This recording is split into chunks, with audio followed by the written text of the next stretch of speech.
فقیر نہیں بنتا، اس کی روزی میں اللہ برکت ڈال دیتا ہے۔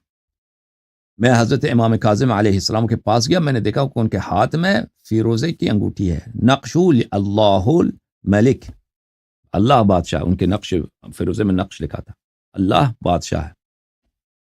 فعدمت النظر الیہ قال ما تدیم النظر الیہ، میں بہت گورتا رہا، دیکھتا رہا ان کے انگوٹھی کی طرف۔ امام علیہ السلام نے کہا کہ کیوں اتنا گور رہے ہو، کیوں اتنا دیکھ رہے ہو؟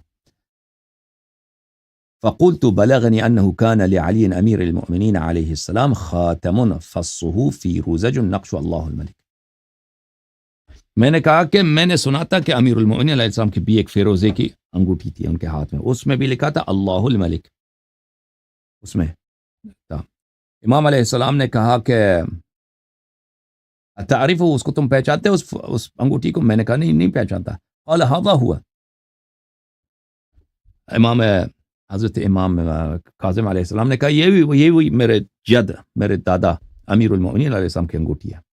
اس کی کہانی کا تمہیں پتہ ہے؟ میں نے کہا نہیں پتہ۔ کہا فرمایا کہ هذا حجر اهداه جبرائیل الى رسول اللہ صلی اللہ علیہ وآلہ ووهبه رسول اللہ صلی اللہ علیہ وآلہ وسلم لامیر المؤمنین علیہ السلام، یہ جبرائیل لے کے آئے تھے اس انگوٹھی کو نبی صلی اللہ علیہ وسلم کے لیے تحفے کے طور پر، اور پیغمبر صلی اللہ علیہ وسلم نے اس کو اپنے بھائی علی علیہ السلام کو دیا تھا۔